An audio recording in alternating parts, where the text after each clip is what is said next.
Hey guys, it's Miss Landecker. I wanted to welcome you to class, and what we're going to do is go over each one of the modules.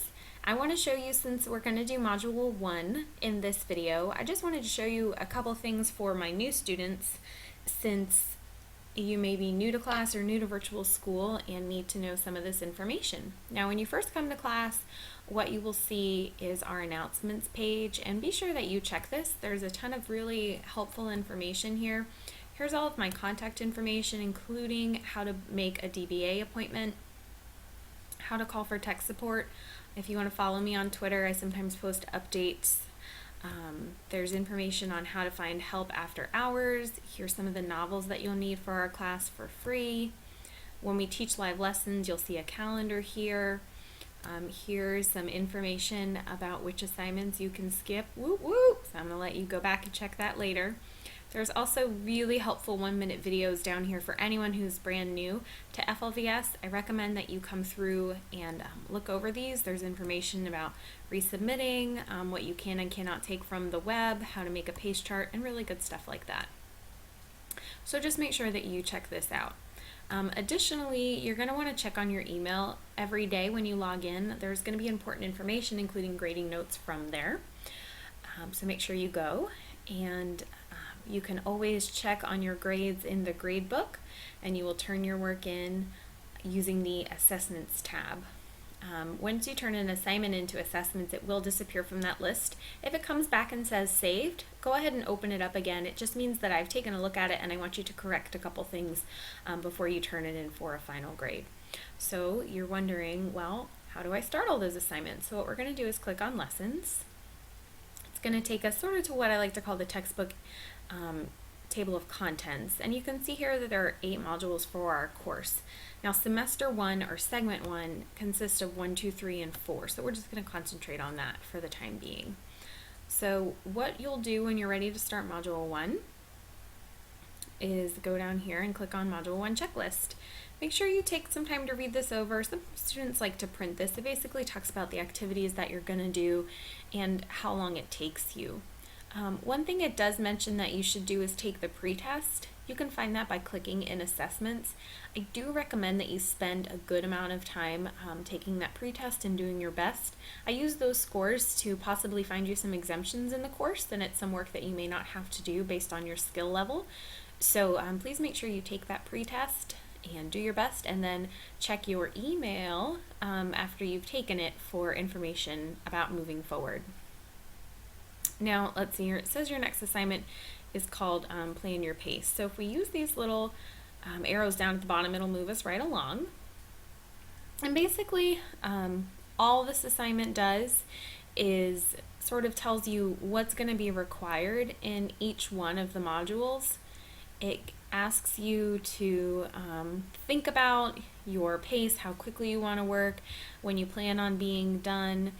There's some different options down here for you when it comes to pace, but what I would really recommend you do, make a pace chart. If you click on announcements, at the very top there'll be something that says make a pace chart. It opens an Excel spreadsheet, and I would just recommend for your own benefit that you make one of those. If you have questions, just contact me.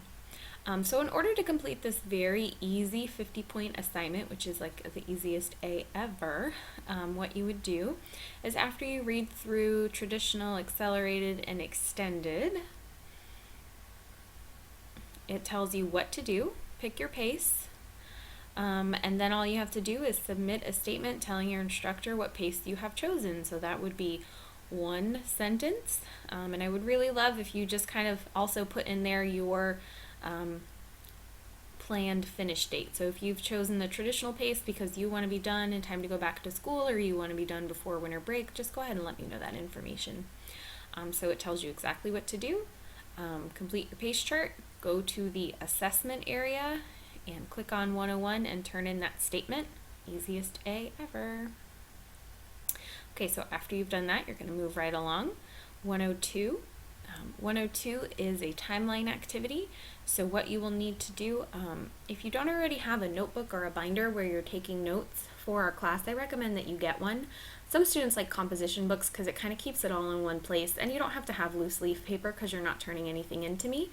So maybe a composition book or a spiral notebook. You can use those notes that you take during quizzes and on different assessments, so I highly recommend that you take some notes. It'll also help you process the information. So basically what you need to do for this lesson is read through the information on the Observe tab. If you go to Investigate, it's going to give you this little practice game to play. So you can kind of click on this and it'll tell you things, and then you can check your answers. You're probably wondering, how do you find all that information? Well, back here on the Observe tab, you'll see that there are a lot of links that you'll need to read through and take information. So after you do that, after you play the little game, go to Report, and it tells you exactly what to do. You're going to go to Assessments, open up 102 Timeline, and complete that activity. Woohoo! So now we've done the pretest, the 101, and 102, so we're 3 assignments down. Let's keep moving along. 103 is your first real writing activity. This is a 2-part activity. You're going to start learning about the very first piece of literature that was written in America before we were even officially known as America, back when we were just the colonies. It was by William Bradford. So what you'll need to do, if you take a look, it tells you exactly what to do here. You're going to answer 3 questions using the information in the Investigate tab. And then there is a part 2. So if you go to Investigate, it tells you you're going to click on this, open this link. I like to right click on stuff and open in background tabs, but that's just me. So you can see that it is totally okay to visit this link and help find the information for the questions. One of the questions is going to ask you information about William Bradford and what you learned. Here's what you don't want to do. Please do not just copy this and then paste it as your answer and say, these are the things I learned about William Bradford. Okay, my English 3 students are much smarter than that, and they know that that is something a monkey could do, and what a monkey could not do is read this information, process it, and then in its own words, tell me exactly what you learned about him. So make sure you don't copy and paste it. Always answer in your own words so that I know you're processing the reading material. So you're going to answer those 3 questions. Then it's important that you read. Here's an excerpt from Bradford's journal, which was very important because it was, like I said, that first piece of American literature. So you're going to read through that, answer those 3 questions, and then you're almost done. So you've answered the 3 questions, and then you get to write your own journal entry. You've got 2 choices here. You can either write from the point of view of a pirate, because Bradford's colony did have to deal with the pirates coming. So you can read the information in Bradford's journal kind of to get an idea of what kind of men the pirates were. Then there's this cool pirate glossary. So when you're doing that creative writing and you're pretending, you're whatever, Pegleg Pete or Captain, Billy Bob, Joe Smith, the redneck pirate, I guess, you can incorporate some fun pirate lingo there.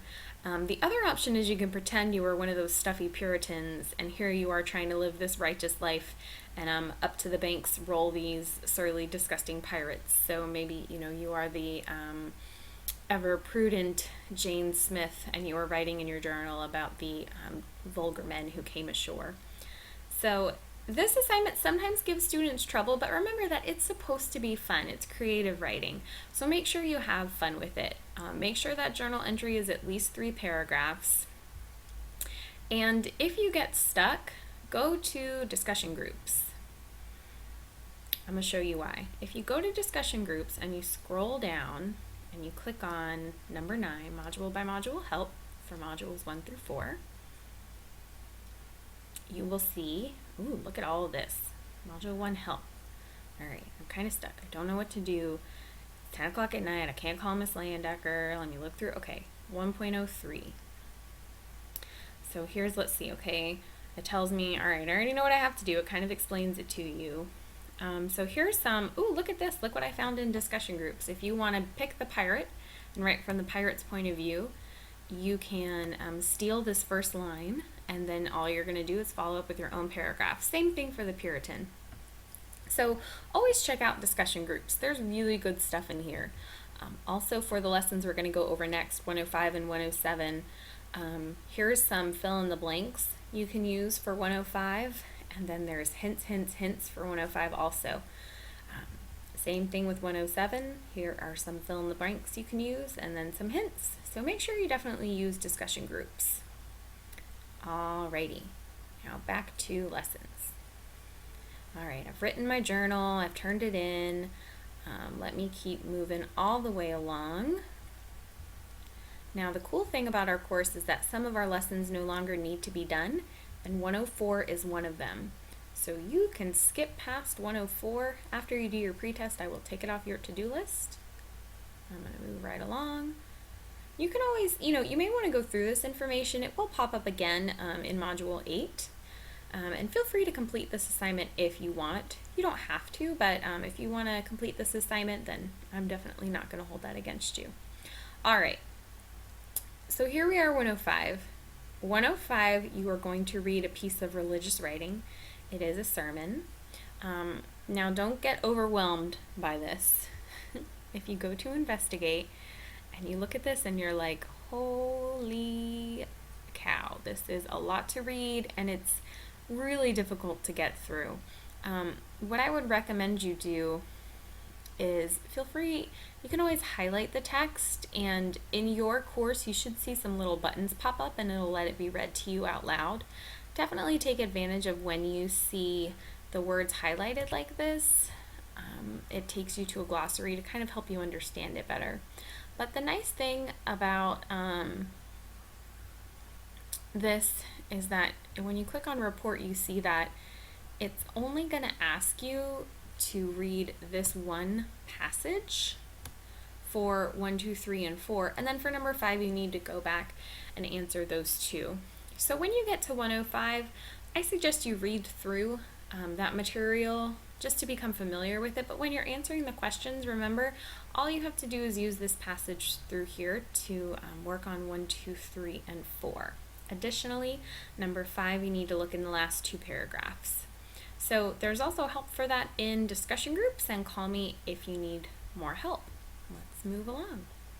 All right, 1.06, this is all about John Smith, who, if you've seen that Disney Pocahontas movie, and you've sung the Just Around the River Bend song, like my sister and I used to sing when we were little, then you know about John Smith. Okay, now what you're going to need to do is, this is a great time to take notes, because you will read about his adventures. You can print that and read it, but let me just open it up in a background tab for you to see real quick.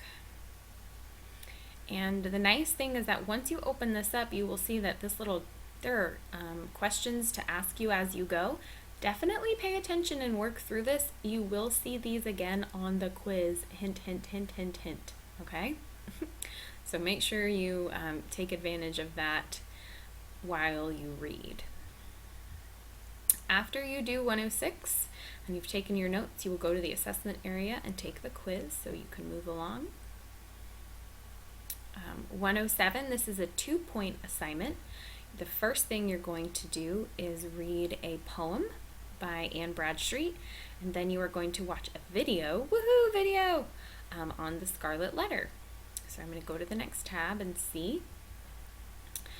You are going to need to read about the poet Anne Bradstreet. Here is the poem that you will read, where she compares her children to birds. It can be a little overwhelming, but just kind of go with it. And then you're going to scroll down here, watch the video, and you can watch, I'm not going to open that right now, but watch the video. You can have the questions in front of you as you go, but the report is just going to ask you to pick one of the 2 characters and answer a question. So come to this first, decide which character you want to write about, and then watch the video so you can help decide, you can help write your paragraph that way. So for 107, you've got these short answer questions, you've got this extended response, and after 107, there is a vocabulary review.